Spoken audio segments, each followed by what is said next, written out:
ಈ ಬಾರಿಯ ಬಿಸಿಲ ತಾಪ ಜಾಸ್ತಿ ಆಗ್ತಾ ಇರೋ ಒಂದು ಕಾರಣದಿಂದಾಗಿ ರಾಜ್ಯಾದ್ಯಂತ ರಾಜ್ಯ ಸರ್ಕಾರ ಮುನ್ನೆಚ್ಚರಿಕೆಯನ್ನು ಕೈಗೊಂಡಿದ್ದು. ಅದರಲ್ಲೂ ಪ್ರಮುಖವಾಗಿ ಸರ್ಕಾರಿ ಆಸ್ಪತ್ರೆಗಳಲ್ಲಿ ಒಂದು ಹೀಟ್ ಸ್ಟ್ರೋಕಿಂದ ಅಂದರೆ ಬಿಸಿಲಾಘಾತಕ್ಕೆ ಒಳಗಾಗುವವರಿಗೆ ಚಿಕಿತ್ಸೆ ನೀಡೋದಕ್ಕೆ ಒಂದು ಪ್ರತ್ಯೇಕ ಬೆಡ್ಗಳನ್ನು ಮೀಸಲಿಡುವಂತೆ ಸೂಚನೆ ನೀಡಿದೆ. ಇದೇ ಒಂದು ಹಿನ್ನೆಲೆಯಲ್ಲಿ ಮೈಸೂರಿನ ಪ್ರತಿಷ್ಠಿತ ಒಂದು KR ಆಸ್ಪತ್ರೆಯಲ್ಲೂ ಕೂಡ ಪ್ರತ್ಯೇಕ ವಾರ್ಡ್ಗಳನ್ನು ಮೀಸಲಿಡಲಾಗಿದೆ. ಇದಕ್ಕಾಗಿಯೇ ಸುಮಾರು ಮಹಿಳೆಯರಿಗೆ 10, ಪುರುಷರಿಗೆ 10, ಇದರ ಜೊತೆಗೆ ಹೆಚ್ಚುವರಿಯಾಗಿ ಕೂಡ 10 ಬೆಡ್ಗಳನ್ನು ಮೀಸಲಿರಿಸಲಾಗಿದೆ. ಈ ಮುಖಾಂತರ ಒಂದು ಬಿಸಿಲಿನ ಆಘಾತ ಅಂದರೆ ಈ ಸ್ಟ್ರೋಕ್ಗೆ ಒಳಗಾಗುವಂತಹವರಿಗೆ ಒಂದು ಚಿಕಿತ್ಸೆಯನ್ನು ನೀಡೋದಕ್ಕೆ ಮೈಸೂರಿನ ಪ್ರತಿಷ್ಠಿತ KR ಆಸ್ಪತ್ರೆಯಲ್ಲಿ ಸಕಲ ವ್ಯವಸ್ಥೆಯನ್ನು ಮಾಡಲಾಗಿದೆ. ದಿನದ 24 ಗಂಟೆಯೂ ಕೂಡ ಚಿಕಿತ್ಸೆಯನ್ನು ನೀಡೋದಕ್ಕೆ ಇಲ್ಲಿ ಮುನ್ನೆಚ್ಚರಿಕಾ ಕ್ರಮಗಳನ್ನು ಕೈಗೊಳ್ಳಲಾಗಿದೆ.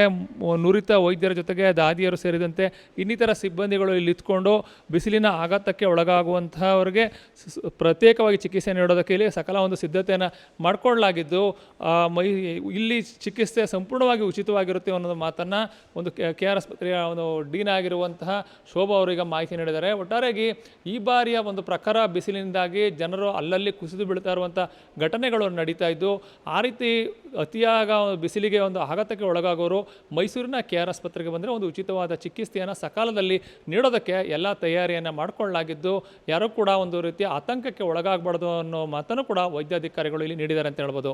ಕ್ಯಾಮರಾ ಪರ್ಸನ್ ಅರ್ಜುನ್ ಜೊತೆ ರಂಗಸ್ವಾಮಿ, ಪ್ರತಿನಿಧಿ ನ್ಯೂಸ್, ಮೈಸೂರು.